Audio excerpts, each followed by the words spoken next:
प्रातः स्मरणीय विश्ववंदनीय संतों के सम्राट सदगुरु कबीर साहिब जी के पावन चरण कमलों में वंदना करते हुए समस्त श्रोता बंधुओं को सुबह की हार्दिक शुभकामनाएं हैं।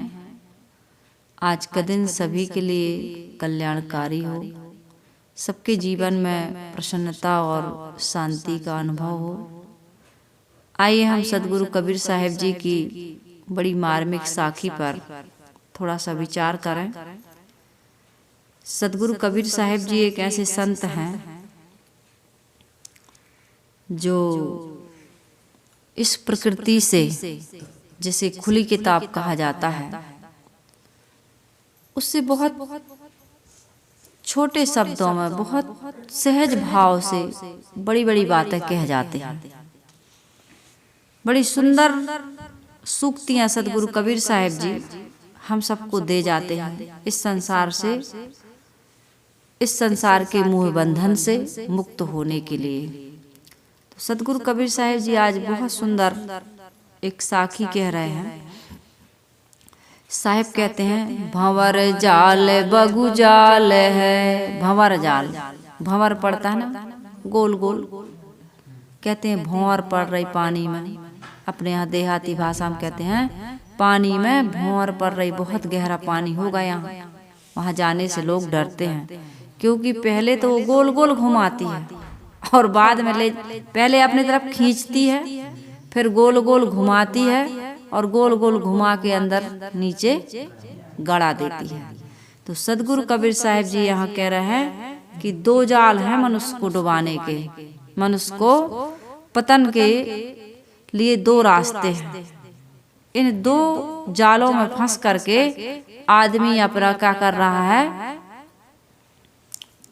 अपना पतन कर रहा है, अपने इस मानव जीवन को बर्बाद कर रहा है। दो जालों से बचने की आवश्यकता है। वे दो जाल क्या हैं? भंवर जाल और बगु जाल। भंवर जाल कहते हैं खानी जाल को, मोटी माया, और बगु जाल कहते हैं खानी जाल को, वाणी जाल को झीनी माया। वाणी जाल है झीनी माया और मोटी माया क्या है? खानी जाल।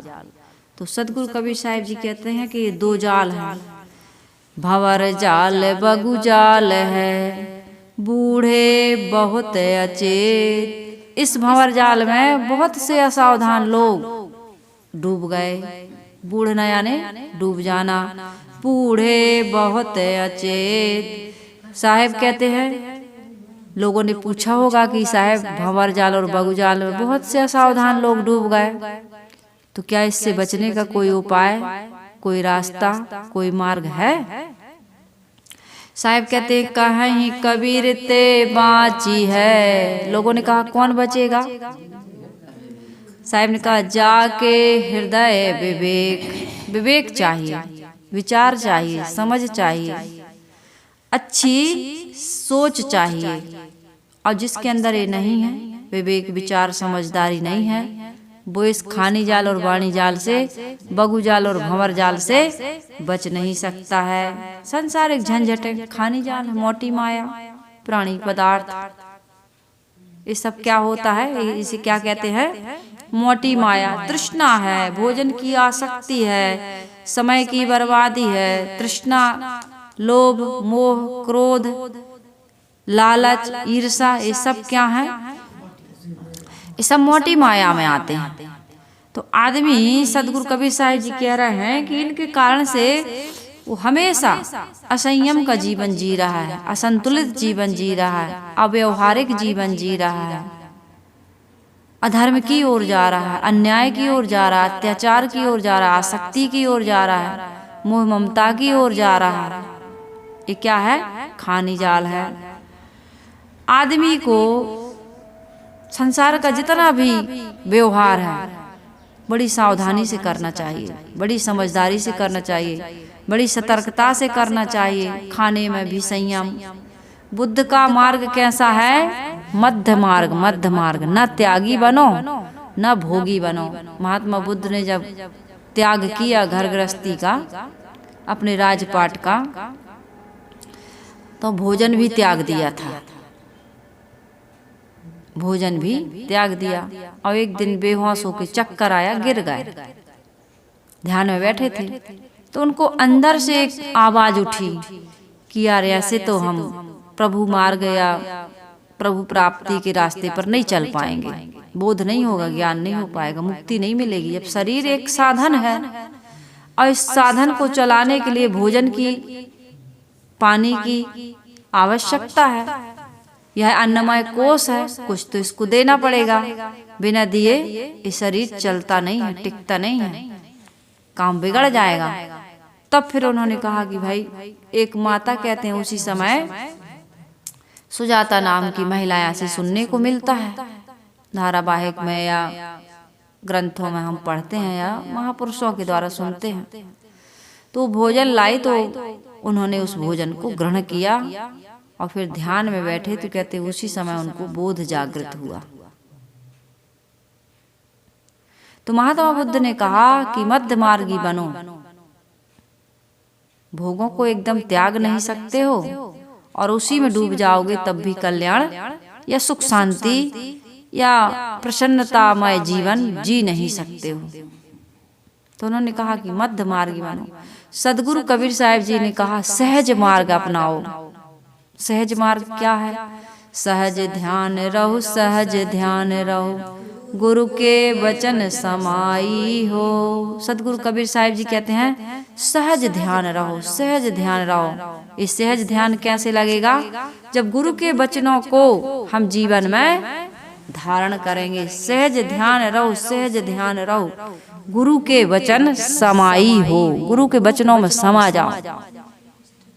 समाना क्या होता है? एकदम उसमें डूब जाओ, लीन हो जाओ। समाना उसको कहते हैं। एक तो समान यानी एकदम एक जैसा, समान ये भी अर्थ है। कांति बिल्कुल शांति के समान है, डिक्टो, टू कॉपी, डबल रोल, फिल्मों में देखते होंगे आप लोग। ऐसा समाना, एक जैसे, कोई भेद नहीं। तो यहाँ पर यही गुरु के वचन समाई हो। जो गुरु के वचनों में समाता है वो क्या हो जाता है? गुरु ही हो जाता है। वो चेला, वो देह भाव से चेला है, लेकिन फिर चेला में और गुरु में कोई अंतर नहीं है। मेली सृष्टि चरा चित राखौ रहूं दृष्टि लौलाई। हमारी दृष्टि, हमारी मैली सृष्टि, हमारी मानसिकता कैसी गंदी मैली सृष्टि, सृष्टि में चल रही है, भोग में चल रही है, वासना में चल रही है, विकारों में चल रही है, 200 दुर्गुणों में चल रही है। चल रही कि नहीं चल रही? मैली सृष्टि चरा चित राखो रहूं दृष्टि लौलाई। गुरु के ज्ञान में, गुरु की वाणी में, गुरु की रहनी में, आचरण में, गुरु की साधना, संयम, तपस्या में अपनी दृष्टि को, अपनी लौ को, अपनी लगन को, अपनी धारणा को स्थित करो। तो सदगुरु कबीर साहिब जी यही तो बता रहे हैं कि कहीं कबीर ते बाँची है जाके हृदय विवेक। अब विवेक कहाँ से जगेगा? बिनु सत्संग विवेक न होई। बिना सत्संग के विवेक नहीं हो सकता। और सत्संग, इसमें रामायण में गोस्वामी जी ने ये नहीं कहा कि बिना मंदिर के, बिना मूर्ति के, बिना ध्यान के, बिना अध्ययन के, बिना स्वाध्याय के, बिना दूसरी और कथा वार्ता के, ये नहीं कहा। उन्होंने क्या कहा? ये कथाएं हो रही हैं, भागवत हो रहा है, ये देवी देवताओं के बड़े बड़े अनुष्ठान हो रहा है, इसकी चर्चा गोस्वामी जी ने नहीं की। उन्होंने कहा बिन सत्संग विवेक ना होई। और जब भक्ति के बारे में उन्होंने बताया तो उन्होंने कहा प्रथम भक्ति संतन कर संगा। तो सत्संग कहाँ से मिलेगा? संतों की संगति से। संत लेवल वाले नहीं चाहिए, लेवल वाले संत की ये संत हैं। संत के भेष में भी कुसंगी हो सकते हैं, भटकाने वाले हो सकते हैं, अंधविश्वासी हो सकते हैं, चमत्कारी हो सकते हैं, पाखंडी हो सकते हैं, हो सकते क्या होते भी हैं। असली सोना के भाव नकली सोना बिकता है, बिकता है कि नहीं बिकता है? अब बाहर से तुम उसकी परख नहीं कर सकते हो। नकली आदमी तो और सुंदर, उसका बोलना, उसका पहनना, उसका उठना बैठना, उसका समझाना। नकली आदमी तो और मजा हुआ होता है और कलाकार होता है। असली तो भले हो कि क्या करना भाई, हम जैसे हैं वैसे हैं, लेकिन जो नकली होता है वो अपने आप को बहुत सुंदर ढंग से प्रस्तुत करता है। अच्छे अच्छे लोग धोखा खा जाएं। इसलिए साहिब कहते हैं कहाँ ही कबीर ते बाँची है, कौन बचेगा? जाके हृदय विवेक। विवेक की सबसे बड़ी आवश्यकता है, महत्वपूर्ण जीवन का सबसे यदि कीमती चीज कही जाए, मनुष्य जीवन की सबसे बड़ी विशेषता किसके नाते है? विवेक के नाते, समझ के नाते। नहीं तो पशु जैसा जीवन तो सब जी रहा है। मनुष्य होके भी पशु है वो व्यक्ति जिसके अंदर विवेक नहीं, समझ नहीं, ज्ञान नहीं। विवेक क्या कहता है? माता है। माता क्या है? देवी है। पिता क्या है? देवता है। आचार्य क्या है? अतिथि क्या है? देवता है। अपनी पत्नी क्या है? धर्म पत्नी है। ये विवेक कहता है। अपने परिवार के लोग क्या क्या हैं? सहयोगी है, मित्र हैं, साथी हैं। दुख सुख में ये हमारा साथ देने वाले हैं। लेकिन जिसे विवेक नहीं है, समझ नहीं है, वो क्या करता है? संसार की जितनी स्त्रियां हैं वो मुझे भोगने को मिल जाएं। माता पिता भी क्या किए हमारे लिए? अरे हमें क्यों पैदा किए हो? हमको तो अमुक चीज चाहिए, हमको तो इतना चाहिए। तुमने क्या किया पैदा करके? दुनिया के लोग कर रहा है, पशु पक्षी कर रहा है, ऐसा कह देते हैं लोग। विवेक कहता है कि उतना ही खाओ और वही खाओ जिससे स्वस्थ रहो, मरो ना मोटाओ, थोड़ा थोड़ा खाओ। विवेक कहता है भोग और त्याग दोनों के बीच का रास्ता अपनाओ। ऋषि हुए, मुनि हुए, तपस्वी हुए, ये सब पत्नी वाले थे, बच्चों वाले थे, घर गृहस्थी वाले थे, लेकिन कितना सुंदर जीवन जिए। विवेक कहता है भाई इससे भी ऊपर उठो, इससे भी ऊपर उठो। मानव जीवन हमें इसलिए मिला है कि हम कल्याण करें, मोक्ष का पथ प्रशस्त करें। अब इस जन्म मरण के चक्र से हमको मुक्त होना है। ये विवेक की पराकाष्ठा। संसार की आसक्ति, मोह, ममता, वैर, विरोध, मीराबाई हो, सबरी माता हो, गोस्वामी जी, तुलसीदास जी हो, है ना, रत्नावली हो, चुड़ाला हो, शिखध्वज हो, कबीर साहिब जी हो, रैदास जी हो, कितने महात्मा हुए, कितने विवेकी, कितने समझदार। उन्होंने अपने जीवन को कितना ऊपर उठाया, कितना महान बनाया। आज उनकी जयंतियां लोग मना रहे हैं, आज उनकी धर्म ग्रंथों को लोग पढ़ रहा है, आज उनके बताए रास्ते पर चल रहा है। कहीं तुम कौन पंथ में दीक्षित हो, कौन पंथ के हो, कौन धर्म को मानते हो, कौन संप्रदाय के हो, लोग उनका नाम लेते हैं, उन महापुरुषों को। हम कबीर साहिब जी को मानते हैं, हम बुद्ध मत के हैं, हम महावीर स्वामी जी को मानते हैं, हम मीराबाई के भजन गा रहे हैं, मीराबाई की तरह हम भक्ति कर रहे हैं, हम राधा रानी की भक्ति कर रहे हैं, हम कृष्ण की भक्ति कर रहे हैं, हम राम की, प्रभु राम का हो। राम शब्द ही इतना प्यारा है कि उसमें कुछ आगे पीछे जोड़ो या न जोड़ो, राम ही राम तो कहते हो। कितने महान हो गए वो भी तो इसी संसार में आए थे। हमारी गलती, हमारी भूल है कि हमने उनको भगवान बना दिया। कैसा भगवान? आकाश पाताल वाला। मनुष्य नहीं रहने दिया, इसलिए कि मनुष्य बनाएंगे उनको, जो थे वो बनाएंगे तो उनकी महिमा कैसे गाएंगे? फिर हमें भी वैसा ही बनना पड़ेगा। हमें वैसा नहीं बनना है, हमें तो केवल उनका नाम लेके मुक्त होना है। उनके लिए अगरबत्ती लगा देना है, फूल माला चढ़ा देना है, भोग लगा देना है, खाए ना खाए, इससे हमें कोई लेना देना नहीं। राम ने जो माता पिता का आदर किया, आज्ञा का पालन किया, उनसे पूछे बिना सुबह उठ के वो कोई काम करते नहीं थे, कहीं जाते नहीं थे। एक पत्नी व्रत निभाया, भाई के लिए राजपाट छोड़ दिया, प्रजा के कहने पर, प्रजा की खुशी के लिए अपनी पत्नी सीता को त्याग दिया, आदि आदि बहुत सारे उच्च आदर्श हैं। प्रभु रामचंद्र जी के, उनको हम नहीं अपना पाएंगे। इसलिए वो तो भगवान थे, उनने लीला की है, और हम क्या कर रहा है, हम रास लीला कर रहा है। उन्होंने लीला की है, कृष्ण की रास लीला अच्छी लग रही, हम भी करेंगे। माखन चोरी अच्छी लग रही, हम भी करेंगे।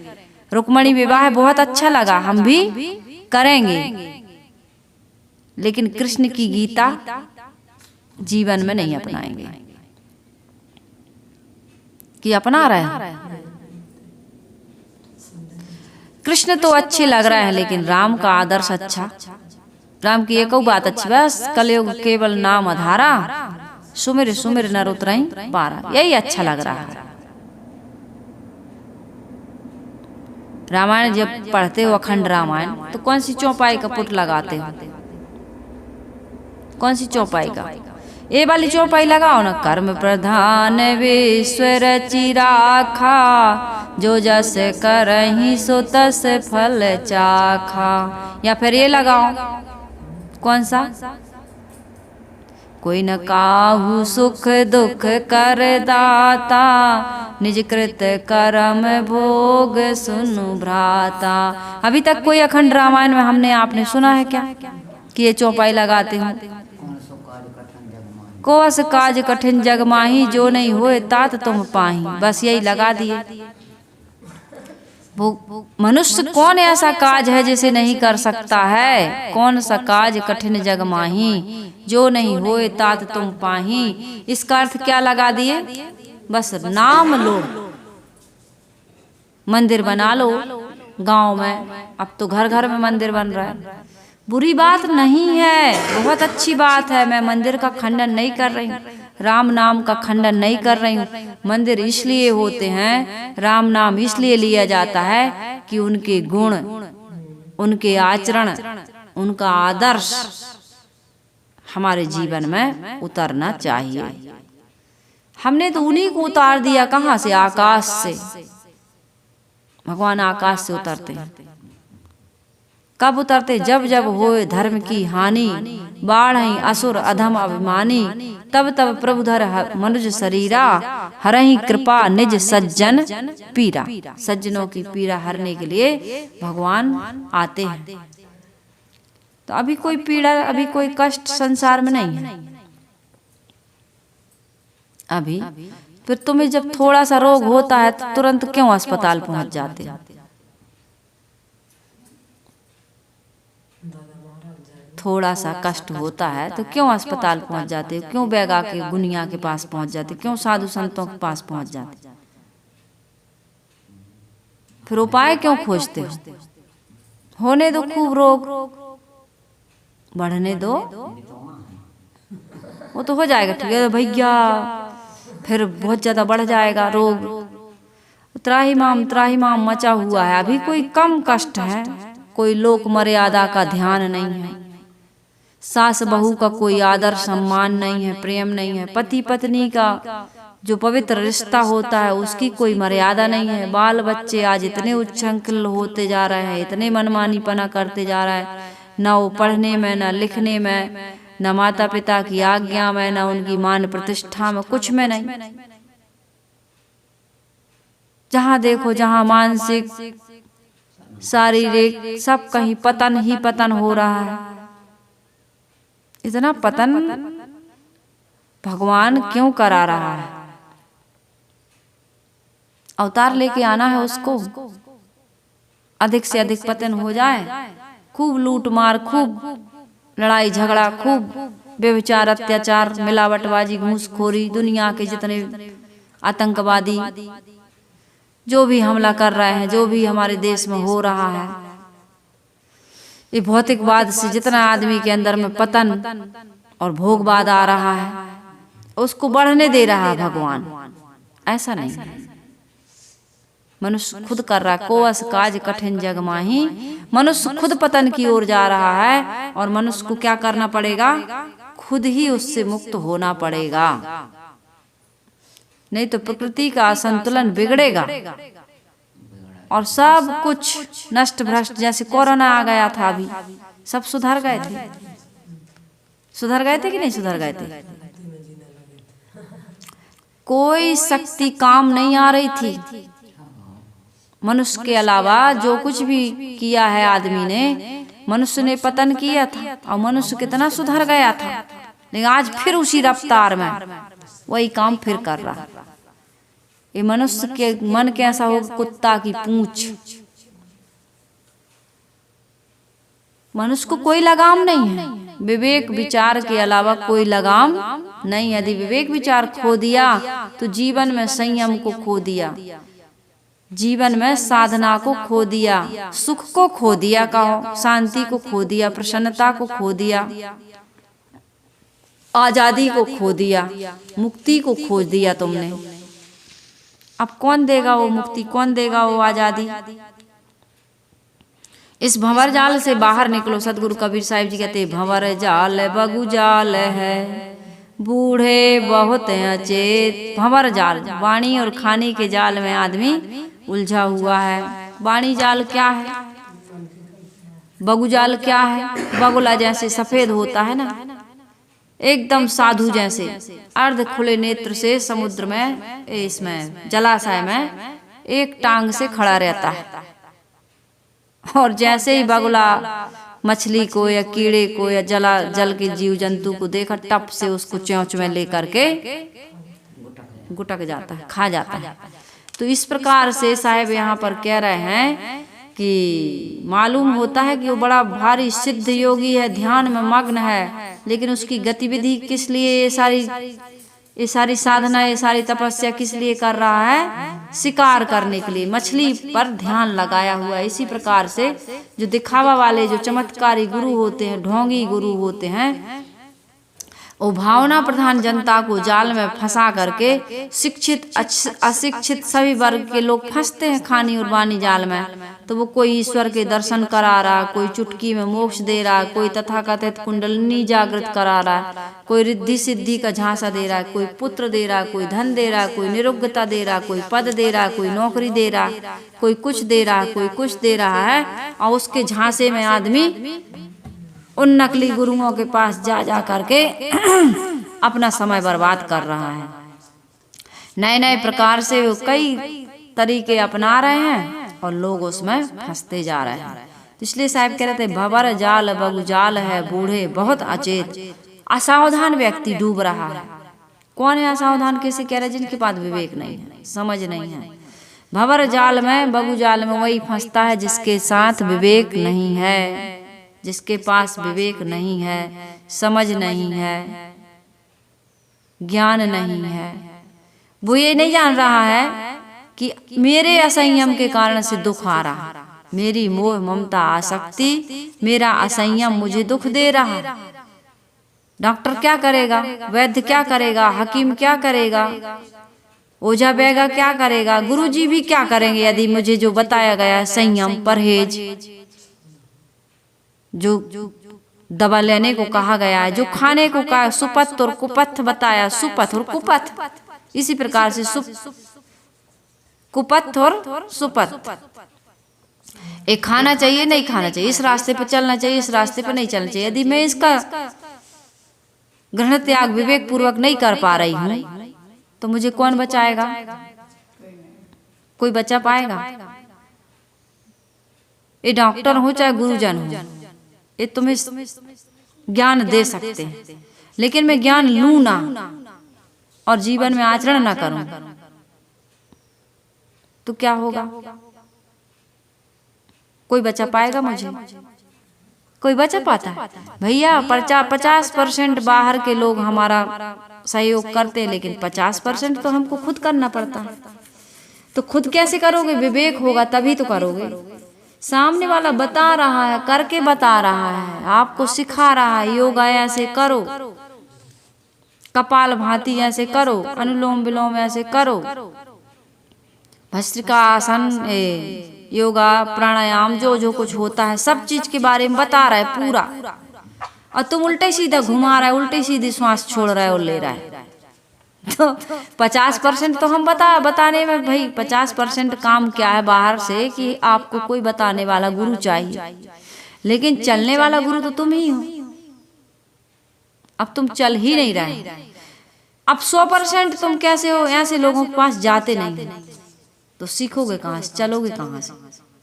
ये 100% हो गए। लेकिन मान लो किस्मत से मिल गए तुमको, तो तुम रोज गुरु बदल रहे हो, रोज डॉक्टर बदल रहे हो, हैं? तो जीवन में कभी आपके हमारे मुक्ति का रास्ता मिल सकता है? नहीं मिल सकता है। इसलिए हमें विवेक देने वाला कौन है? भंवर जाल बगु जाल है बूढ़े बहुत अचेत, कहीं कबीर ते बाची है जाके हृदय विवेक। विवेक को जगाने वाले कौन है? हमारे सच्चे सतगुरु। कहीं कबीर ते बाची हैं जाके हृदय विवेक। प्रकृति पुरुष स्वापर के भेद को बताने वाले, उसकी पहचान कराने वाले, विवेक से ही सत्य सत्य शुभ अशुभ हित अनहित की परख कराने वाले कौन है? हमारे सदगुरु देव। सदगुरु की महिमा अनंत, अनंत कियो उपकार, लोचन अनंत उघारिया, अनंत दिखावन हार। बिना गुरु के कोई भावनिधि पार नहीं हो सकता है। इसलिए हमें क्या करना चाहिए? गुरु के पास जाना चाहिए और गुरु के ज्ञान को जीवन में उतारना चाहिए, क्योंकि एक संसार में केवल गुरु ही हमें मुक्ति दिला सकते हैं। संसार में सब कुछ मिल सकता है लेकिन मुक्ति बिना गुरु के नहीं मिल सकती है। सतगुरु फकत जगत में, सतगुरु फकत केवल, सतगुरु फकत जगत में क्या है?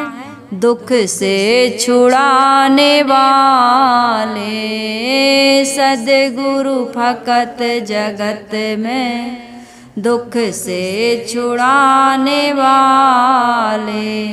भाव सिंधु में कुटुंब के, भाव सिंधु में कुटुंब के, सब हैं डुबाने वाले। सदगुरु फकत जगत में दुख से छुड़ाने वाले, सतगुरु फकत जगत में दुख से छुड़ाने वाले। माता पिता तुम्हारे तिरिया और सुत विचारे, स्वार्थ के अपने सारे, स्वार्थ के अपने सारे, नाता लगाने वाले। सदगुरु फकत जगत में दुख से छुड़ाने वाले। भाव सिंधु में कुटुंब के, भाव सिंधु में कुटुंब के, सब हैं डुबाने वाले। सदगुरु फकत जगत में दुख से छुड़ाने वाले। इसलिए साहिब कह रहा है विवेक जगाओ। विवेक कहाँ से जगेगा? गुरु के ज्ञान से। सत्संग कौन सुनाएगा? यूट्यूब। यूट्यूब पर सत्संग सुनने से कभी किसी का कल्याण होगा नहीं, जब तक गुरु के पास नहीं जाओगे आप। इस जड़ मूर्ति को पूजने से ज्ञान होने वाला नहीं है। आपको कहाँ जाना पड़ेगा? जीती जागती मूर्ति, धरती के जीते जागते भगवान कौन है? सदगुरु। जिंदा से मुक्ति होगी कि जिंदा में मुक्ति होगी कि मरने के बाद मुक्ति होगी? मुक्ति तो जिंदा में होती है। मुक्ति तो जिंदा में होती है, मरने के बाद तो मुक्त ही होता हूँ। लेकिन यदि मुक्ति तुमने जिंदा में प्राप्त नहीं की तो मरे के बाद मुक्ति, मरे बाद मुक्ति बतलावे झूठी दे विश्वासा, संतो जीवत ही करो आशा। मरने के बाद जाको दर्शन इत है ताको दर्शन उत, जाको दर्शन इत नहीं ताको इत न उत। आज मुक्त होना है, हमें मुक्त होना इसी श्वास में है। हमारे गुरुदेव जी का भजन है, हमें मुक्त होना इसी श्वास में है, ये अभिलाष का मन बना दीजिएगा। ये भजन है सदगुरु श्री अभिलाष साहिब जी का। हमें मुक्त कब होना? इसी श्वास में होना। जीते जी मुक्ति नहीं मिली तो मरने के बाद तो सब लिख देते हैं स्वर्गवासी, तो क्या कोई स्वर्गवासी हो जाएगा? और स्वर्ग में मुक्ति थोड़ी है, स्वर्ग में तो सुख है। स्वर्ग सा सुख कहते हैं लोग। स्वर्ग सी मुक्ति कभी सुनी आपने? स्वर्ग सा सुख। और ये स्वर्ग कितने दिन का है? जितने दिन का पुण्य है। पुण्य क्षीण होगा भोग से कि नहीं? पैसा है तो पैसा तब तक खर्च कर सकते हो जब तक है, और खर्च करोगे तो खत्म होगा, और खर्च नहीं करोगे तो पैसा होने की क्या मतलब? फिर पैसा है तो खर्च करो, और खर्च ही नहीं कर रहे हो तो पैसा है इसका फिर तुम्हें क्या लाभ? जब खर्च ही नहीं कर रहा, रखे रहो भैया, खर्च हो जाएगा। तो स्वर्ग में जाओगे, पुण्य करोगे तो स्वर्ग में जाओगे, और स्वर्ग के सुख भोगोगे तो खत्म होगा तो फिर मृत्यु लोक में आओगे कि नहीं आओगे? इसलिए कहते हैं स्वर्ग सा सुख, स्वर्ग सा मोक्ष, स्वर्ग सी मुक्ति कभी नहीं सुने? कहीं सुन लिए हो तो हो सकता है भाई आप लोग हमसे ज्यादा ज्ञानी हो, सुन लिए होंगे, लेकिन हमने तो नहीं सुने। स्वर्ग में साती सहता है, 3 दोष है। साती सहता यानी ऊंच नीच है। वहां भी जिसने जितना बड़ा पुण्य किया उतनी बड़ी मंजिल, उतनी ज्यादा हूरें गिल में, उतनी ज्यादा अप्सराएं, उतना ज्यादा सुख मिलेगा, उतना बड़ा बाग बगीचा, उतने ज्यादा ऐसो आराम। हाँ, और यदि तुम्हारा थोड़ा कम है तो वहां भी ईर्षा करोगे स्वर्ग में जाकर के भी। अरे यार इतना पुण्य किया, थोड़ा और करे आते तो देखो उनके यहाँ एसी लगा, हमारे यहाँ कूल रही बस है। वो तो जेट में घूम रहा है, विमान में घूम रहा है, बड़ा भारी विमान है उनका, हमारा तो ऐसा ही है। आदमी गाड़ी में भी बैठता है तो अरे यार सामने की गाड़ी न मिली सीट, सामने की सीट न मिली, पीछे की मिली, कुछ दिखाई नहीं रहा, ऐसे ताक रहा है इधर उधर मटक के, है ना। हर कहीं सीट सामने की बैठ जाओ, आगे बढ़ाओ ना, उससे आगे करो, उससे आगे करो। सभी गाड़ियों को आगे करते हुए जाते हैं ना, सबको पीछे छोड़ते हुए अपनी गाड़ी आगे। तो बड़ी तृष्णा है मन में, ये कभी बैठने नहीं देगी। तो विवेक से जो व्यक्ति जीता है, समझदारी से जो जीता है, जो जितने में है उतने में बड़े आनंद से रहता है। क्या नहीं है हमारे आपके पास? अधर्म ना करो, धर्म पूर्वक, नीति पूर्वक, न्याय पूर्वक जीवन जियो। सब कुछ छोड़ के जाना है। हम कहते हैं हमारा हमारा हमारा है, कहाँ हमारा है? ये जमीन यहीं पड़ी रहेगी, मकान यहीं पड़ा रहेगा, सब यहीं पड़ेगा। हमारा हमारा कहते कहते हम एक दिन मेरा है ऐसा मूड जन्म भर करता, एक दिन मिट्टी के नीचे वह पड़ा पड़ा है सड़ता। सड़ोगे कि नहीं? हम आप सब सड़ेंगे। तो इसलिए कबीर साहिब जी कहते हैं सतगुरु फकत जगत में दुख से छुड़ाने वाले, भाव सिंधु में कुटुंब के सब हैं डुबाने वाले। ये किसको मेरा कहता है? इस संसार को हम मेरा मेरा कहते हैं। कबीर साहिब जी कहते हैं ये संसार कांटों की बाड़ी। संसार को हम बड़ा सुख रूप मानते हैं।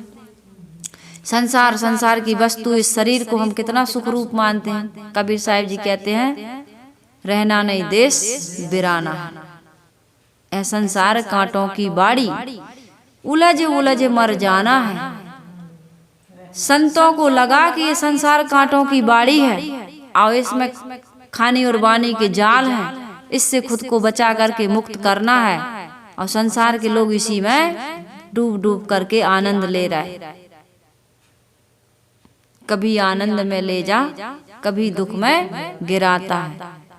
ये मन आदमी का कैसा है? खन उबता है, खन डूबता है। खन उबे खन डूबे, खन उगाए रतन न मिले पावे नहीं था। ये खन में उब रहा है, डूब रहा है, इसी में आसक्त, कभी दुखी कभी सुखी हो रहा है।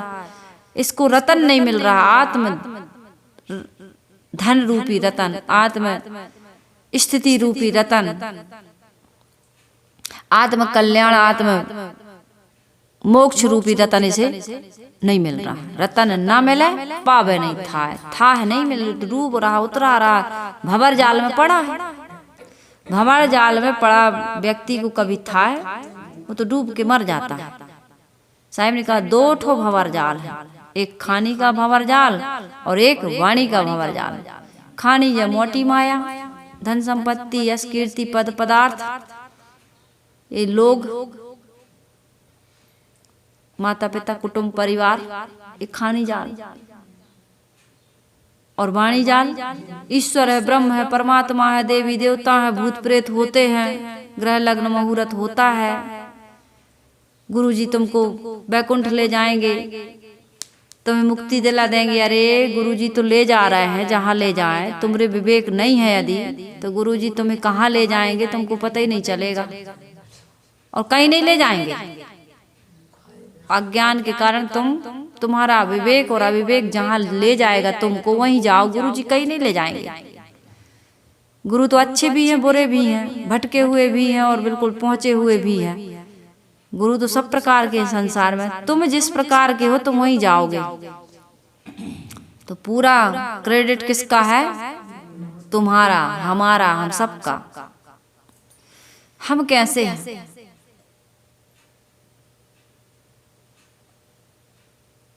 कैसे हैं? हमें विचार करना, थोड़ा सा विचार करिए, चिंतन करिए, अकेले में बैठिए, स्मरण करिए। किसका?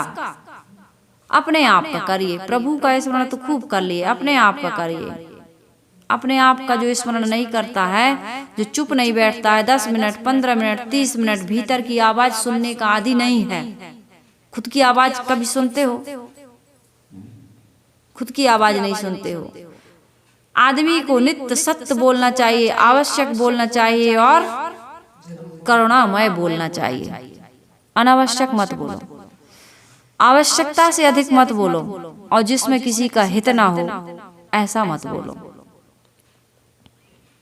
इतना यदि कोई कर ले, सुनने की साधना करो, बोलने की आदत को त्यागो और कुछ नाम स्मरण करो, जप स्मरण करो, जो गुरु ने आपको मंत्र में दिया है।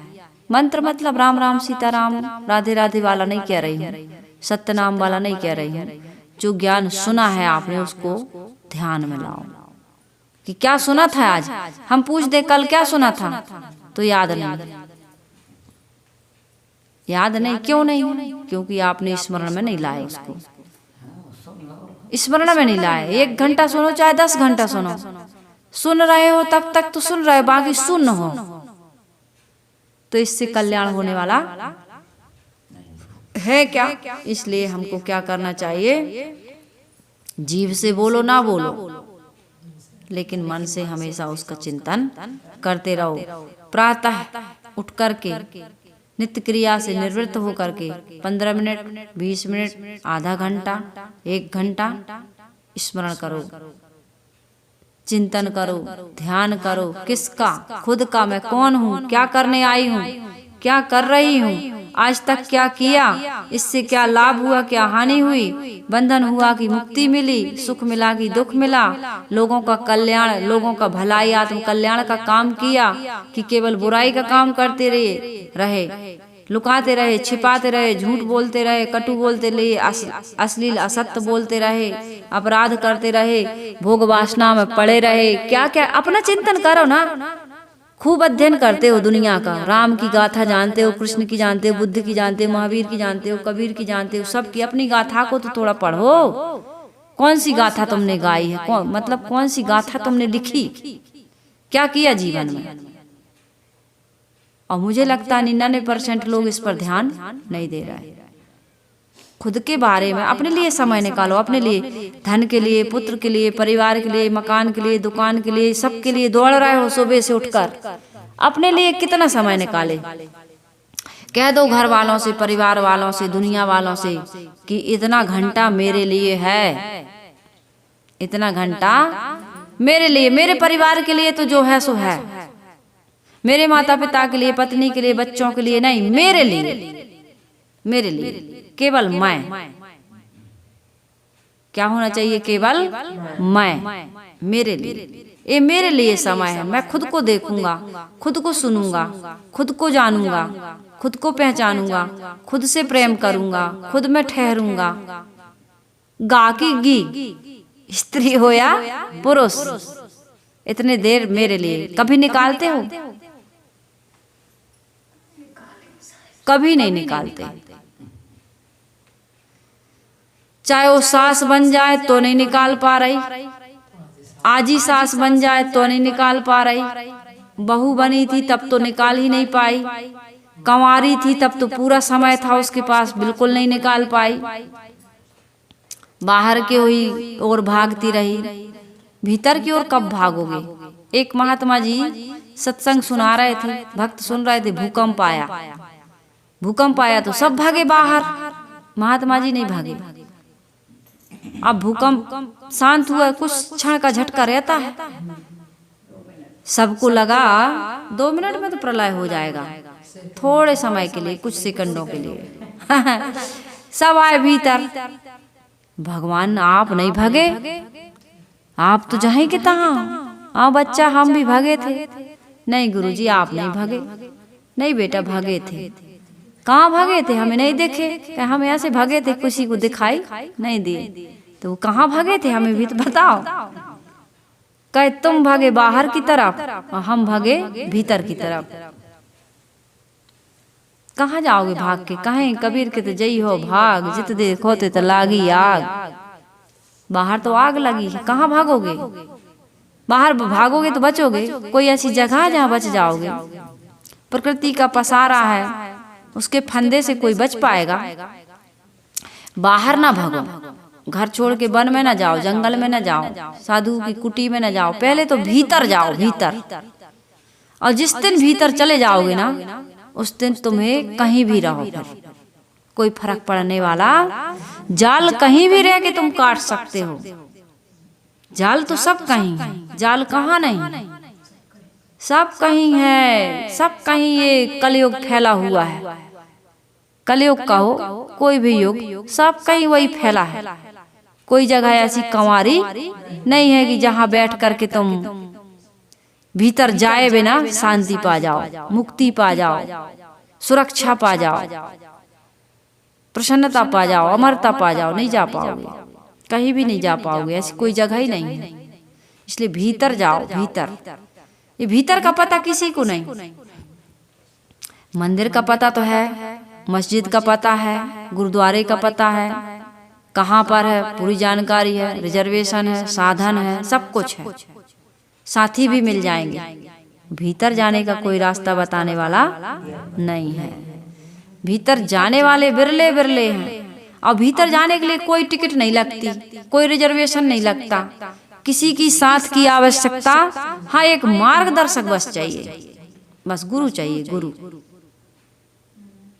गुरु मोहिदीनी अजब जड़ी, गुरु अजब जड़ी दे देते हैं। गुरु बनाओ भाई, गुरु की आवश्यकता है। ऐसा गुरु जो भीतर की ओर ले जाए, पद प्रतिष्ठा यश कीर्ति मान सम्मान सबसे ऊपर, बिल्कुल फकीर, किसी से मतलब नहीं, ऐसा गुरु। और ये बाहर से पता नहीं चलता, ये भीतर से ही। बाहर से तो उसका मंदिर भी हो सकता है, आश्रम भी हो सकता है, साधु संत भी हो सकते हैं, वो भी भीतर वाला हो सकता है।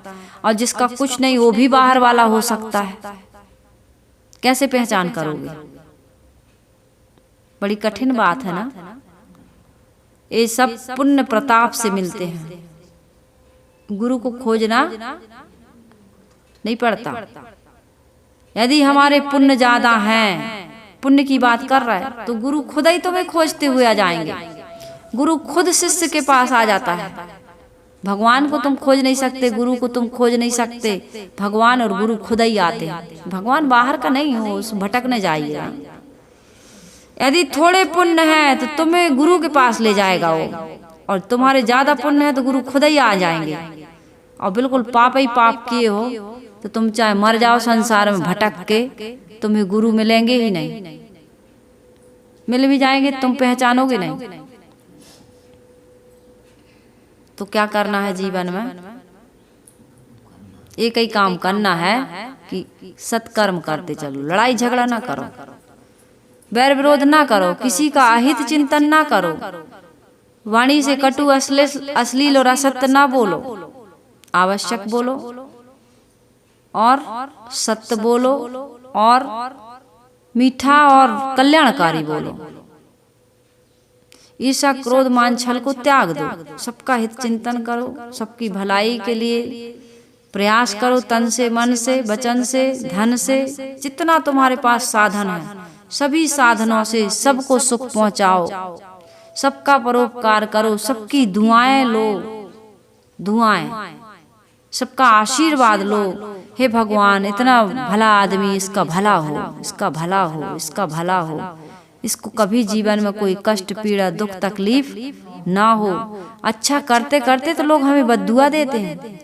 अच्छा करते करते, अरे यार इसकी इतनी मान प्रतिष्ठा, इतना सम्मान, इसके कारण तो हमारी चल ही नहीं रही, हमारा कोई सुन ही नहीं रहा, हमारा कोई पूछताछ ही नहीं है, मर जाए, ऐसा सोचते हैं। इतना अच्छा करते करते और बुरा करोगे तब फिर तुम्हें मुक्ति का रास्ता कभी मिलने वाला एक ही काम है इस संसार में, अच्छे काम करो, तन से, मन से, वचन से, धन से, जितना हो सकता है स्मरण से, बस दूसरों का भला और अपनी आत्म शांति का, आत्म कल्याण का, अंतर्मुक्ता का काम करते चलो। इन्हीं शुभकामनाओं के साथ सदगुरु कबीर साहिब जी की साखी पर हम विराम देते हैं। आइए हम सभी लोग गुरु की वंदना कर लें।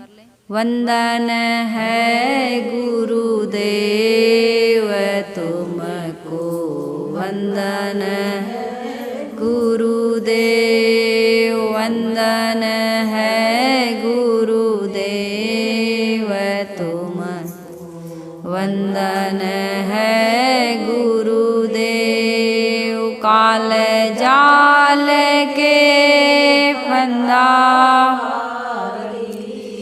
काल जाल के फंदा भारी, परख लखायो भेवत को, परख लखायो भेवत। वंदन है गुरुदेव, वंदन है गुरुदेव तुमको, वंदन है गुरुदेव। वेद शास्त्र सब खोजत हारे, वेद शास्त्र सब खोजत हारे, मर्म न जानत के तुमको, मर्म न जानत के तुमको। वंदन है गुरुदेव, वंदन है गुरुदेव तुमको, वंदन है गुरुदेव। गुरु समान और को दाता, गुरु समान और को दाता, ताकि करिए सेव तुमको, ताकि करिए सेव तुमको। वंदन है गुरुदेव, वंदन है गुरुदेव तुमको, वंदन है गुरुदेव। साहिब कबीर अभय पद दाता, साहिब कबीर अभय पद दाता, पूरण परख समेव तुमको, पूरण परख समेव तुमको।